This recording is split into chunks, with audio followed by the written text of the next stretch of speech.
Hello everyone from Disneyland. Right now we are in Disney California Adventure Park, and today we're going to be talking through how to use Genie Plus in Disneyland. If you are watching this video after July 24th, 2024, you might be a little confused because I refer to this as Genie Plus. After that date, it has changed to Lightning Lane Multipass, but everything is still the same. So the rules of how to utilize it, the timing, everything like that is still the same. So this is still going to be information that's pertinent to you, even if you're visiting Disneyland after July 24th, 2024. If you have any questions, of course, always feel free to comment below or reach out to us. We'd love to help you out, but let's get back to it. So the first thing to know about using Genie Plus in Disneyland is that you will not be able to purchase it through your phone if you haven't already purchased it with your tickets until you've entered the park. So we are now in the park, so what we can do is we can open up our Disneyland app, and I can go ahead and I'll see that there's this purchase area here. I can go ahead and purchase it at this point. So Genie Plus is going to have a per person per day cost of $30. When it comes up here, you're going to see that for me, it's $24. That's just because I'm a Magic Key holder, so we get a little bit of a discount. So we got our first Genie Plus Lightning Lane for Guardians of the Galaxy Mission Breakout. So we're gonna head over that way. It's for $8.40. So with Genie Plus, you actually have a 5-minute grace period prior to the start time, as well as a 15-minute grace period after the end time. So it goes from 8:40 to 9:40, but we can actually go ahead and get into our Lightning Lane starting at 8:35, and then we'll actually have until 9:55 to check in. So you kind of have a little bit of a buffer around that. Once your Lightning Lane time is up, you can go ahead and head over to the Lightning Lane. It will have a sign there, and that's where you're going to scan in.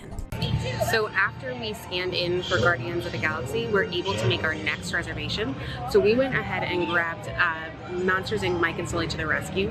And so that actually has a pretty immediate return time. So we're gonna head over there, and then we can get our next Lightning Lane. So you'll see in Disneyland, especially in the morning, you can kind of start doing things pretty fast and knocking things out. And if you do have park hopping, you'll be able to start making Genie Plus reservations over at the other park after 11, because that's when park hopping will take place at Disneyland.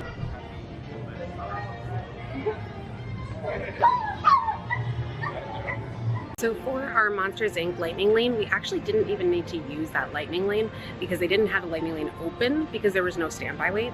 So what I did was I modified that selection. So we're able to go into the app, modify it to another Lightning Lane selection. I was able to do that and move it to Web Slingers, but then when we got over to Web Slingers was actually down. So what they do is they're going to issue you a pass where you're able to basically use the Genie Plus reservation for another selection. So you can use it at any time throughout the day, and it can be for another ride or it can be for that ride. So we'll see if we want to use it for Web Slingers, if it comes back up, or if we want to use it for another ride. It's not going to be for every single ride, and you'll see in the app what actually can be used for it. So things like Radiator Springs Racers, which is going to be an additional cost, won't be able to be used for that. So up until now, we've basically been able to get immediate return times. We haven't had to worry about the quote-unquote cool-down period that they have for Lightning Lanes. This is when you're not able to make another Lightning Lane reservation until you've either, 1, used that first reservation, or 2 hours has passed. So now at this point in the day, we're probably going to get to that point. That means that we're going to have to start thinking about where do we want to be going and at what time to make sure that we're picking Genie Plus reservations that are accommodating that.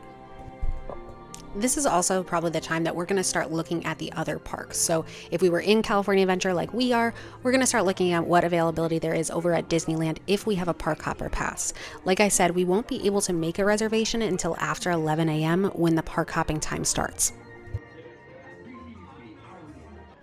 For the remainder of the day, we're going to continue to make reservations every 2 hours or once we've used that last reservation. The best advice I can give you for making the most of Genie Plus and Lightning Lanes is to come in with a plan. Do your research and see what attractions you need to prioritize. Historically, the attractions you want to prioritize getting earlier in the day are Guardians of the Galaxy Mission Breakout in Disney California Adventure Park and Indiana Jones and Space Mountain in Disneyland Park. With all of that information, you should be set to handle Genie Plus and Lightning Lanes like a pro when you head to Disneyland.